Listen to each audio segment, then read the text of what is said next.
Finn and Callie had known each other for 6 years and had been married for only 2 of them. Their relationship began from a distance. At first, there was mutual dislike. Then they became closer as colleagues, began to be friends, and then suddenly realized that love was always there.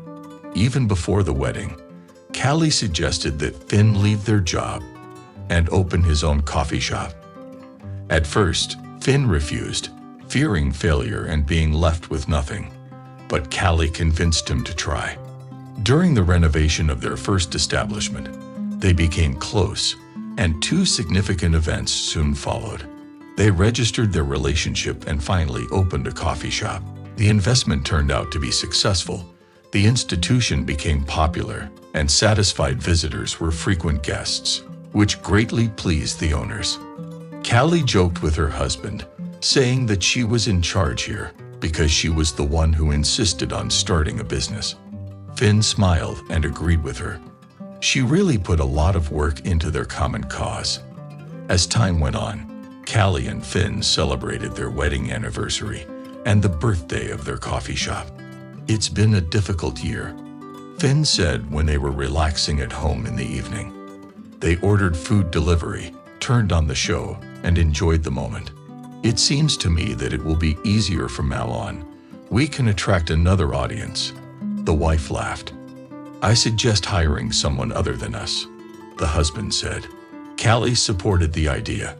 It was an important step in the development of their business, and finally they could spend weekends together, because for a year everyone had been vacationing separately from their spouse. For the next 2 weeks, Finn conducted interviews with potential employees. After consulting with his wife, they chose one candidate. The man's name was Axel. He was 24. One of his advantages was his attractive appearance.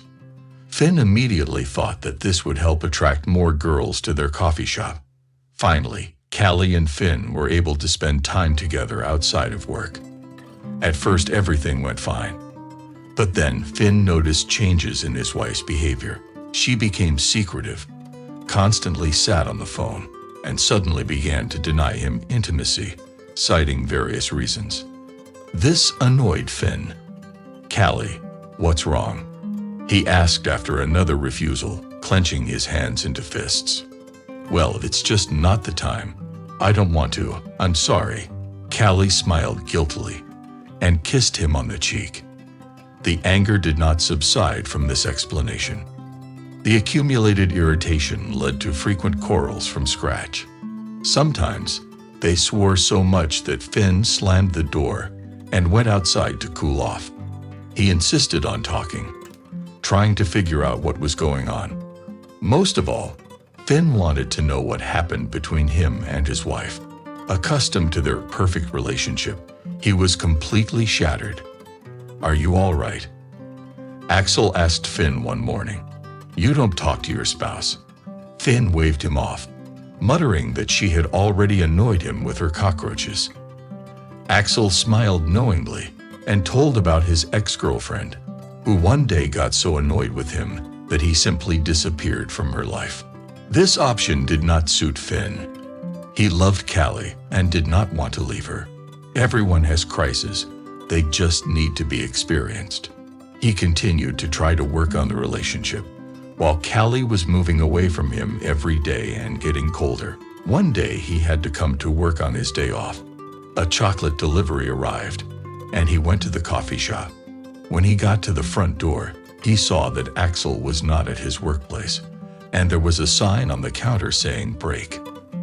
Finn allowed Axel several breaks a day, so his absence was not surprising. But he was surprised by Callie's jacket and bag behind the counter. Had she left them here yesterday?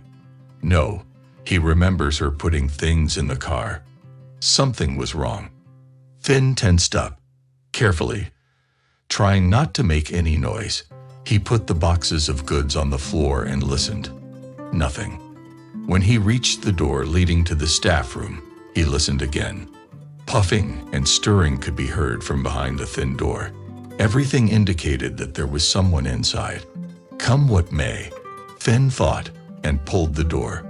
What he saw stunned him. Callie was sitting on the table, and Axel was snuggled up to her. The lovers left the room rumpled, with guilty faces.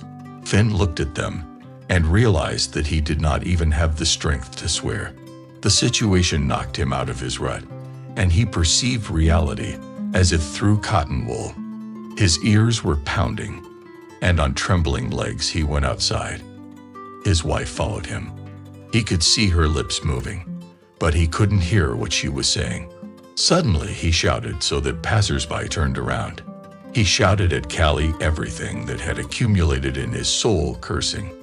One of the passers-by took out his phone and started filming what was happening. People watched the quarreling couple with interest. Later, Finn found this video in a local public on a social network and asked the administrator to delete it, but he refused. Panting, Finn pushed his wife away and went to the car. At home, he called Callie's parents, told them the whole situation and asked them to pick up her things from the apartment. Her mother cried into the phone for a long time. Finn wanted to say something encouraging to her, but the words wouldn't come. He was broken himself and needed support. Callie's father took her things. He told Finn that he would never forgive his daughter for this. Finn smiled bitterly. Won't a father forgive his daughter for her husband's infidelity?